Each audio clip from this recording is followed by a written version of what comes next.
Nous sommes dans Daniel, le chapitre 4.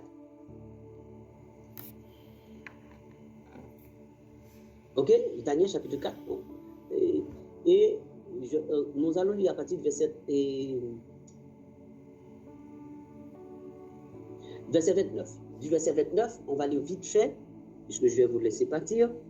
Alors, verset 29. Au bout de 12 mois, comme il se promenait dans le palais royal à Babylone, le roi prit la parole et dit, n'est-ce pas ici Babylone la grande, que j'ai bâti comme résidence royale par la puissance de ma force et pour la gloire de ma magnificence. C'est un arrogant, là il est en train de monter son orgueil ici, là. Bon, déjà vous voyez les gens qui montent leur orgueil sur Dieu, là, ce sont des plaisantins, des gens qui n'ont rien d'autre. Ils sont des pauvres, ils n'ont quand même pas de pouvoir d'autorité, rien du tout. Parce que ceux qui ont des pouvoirs d'autorité ne font pas ça. Ce sont des plaisantins qui disent ça, des plaisantins qui disent que Dieu n'existait pas. Est-ce que les rois disent que Dieu n'existe pas? Il n'y a aucun président, aucun roi qui dit que Dieu n'existe pas. Aucun milliardaire ne dit que Dieu n'existe pas. Au contraire, ils reconnaissent l'existence de Dieu, même quand ils ne peuvent pas servir Dieu. Mais là, l'autre là, il dit que Dieu n'existe pas, il dit que Dieu n'existe pas du tout. Regardez Nebuchadnezzar, lui, le roi tout-puissant Nebuchadnezzar. Ok, le verset 31. La parole était encore dans la bouche du roi. Verset 31. Une voix descendit du ciel. 2 points. Une voix descendit du ciel. C'est-à-dire une voix qui descend du ciel, c'est la voix de Dieu. Ok? Apprends, roi Nebuchadnezzar, qu'on va t'enlever le royaume. Il vient de parler dans le verset 30, mal. Et le verset 31, on dit, apprends maintenant, on va t'enlever le royaume. Regardez. On te chassera du milieu des hommes. On ne va pas seulement t'enlever le royaume, mais tu ne vas plus vivre au milieu des hommes. Parce que tu te comprends, on va te montrer que tu n'es pas homme. Tu auras ta demeure avec les bêtes des champs.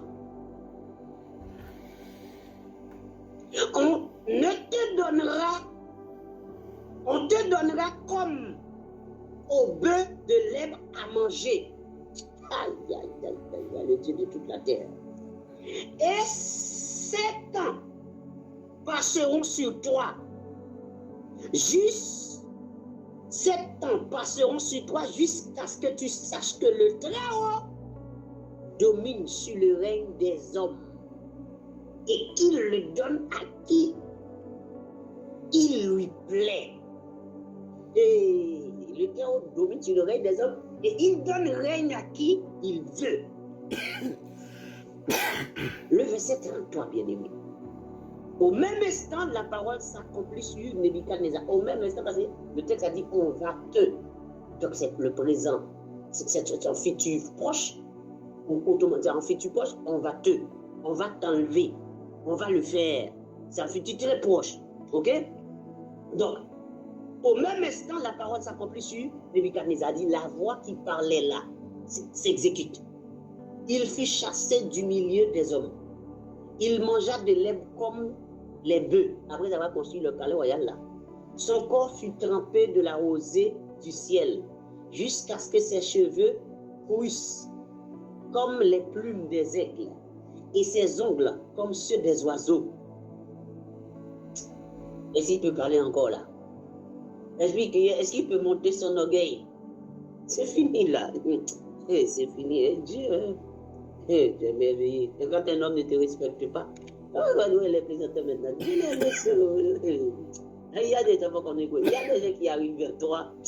Ils disent, oh, tu cherches la mort, tu veux, c'est moi qui te tue. Je ne vais pas te rendre ce service là-bas, puis devant. Je ne peux pas décider de faire quelque chose. Et tu vois un enfant qui vient de te manquer de respect, et tu peux la faire comme ça. Tu l'envoies là-bas. Et tu dis, bon, je ne t'occupe pas et tu cherches la mort. Tu cherches la mort.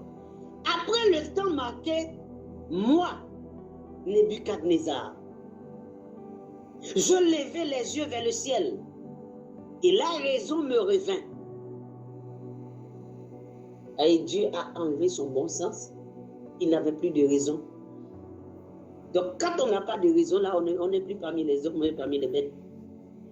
Je bénis le Très-Haut, la raison me revint. Je bénis le Très-Haut, j'ai loué et glorifié celui qui vit éternellement. Celui dont la domination est une domination éternelle et dont le règne subsiste de génération en génération. Maintenant, il sait qu'il existe quelqu'un le plus puissant que lui. Il va arrêter de parler n'importe comment. Tous les habitants de la terre ne sont à ses yeux que néants. Il agit comme il lui plaît, avec l'armée des cieux et avec les habitants de la terre. Il n'y a personne qui résiste à sa main et qui lui dise, que fais-tu? J'entends des gens qui disent, oui, mais si Dieu est Dieu, pourquoi Dieu a laissé tout le mal sur la terre, pourquoi l'esclavage, pourquoi ceci? Et alors? Vous ne respectez, alors imaginez-vous, quelqu'un qui dit que Dieu n'existe pas, on vient pour mettre cette personne en esclavage, Dieu va te défendre, pourquoi?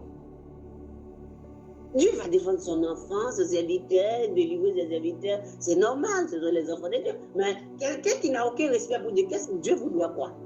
Vous avez déjà la vie, la nourriture, vous n'avez aucun respect pour Dieu. Ah bien, écoutez, Dieu va vous livrer. C'est simple.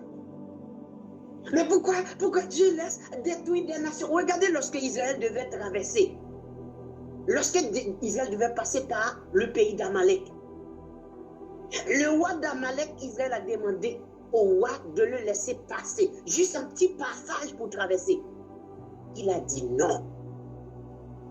On a envoyé des amis, s'il vous plaît, laissez-nous passer, on va pas boire dans vos eaux, on ne va pas tuer vos fruits, c'est juste le passage, laissez-moi passer avec mon peuple. Il a dit non.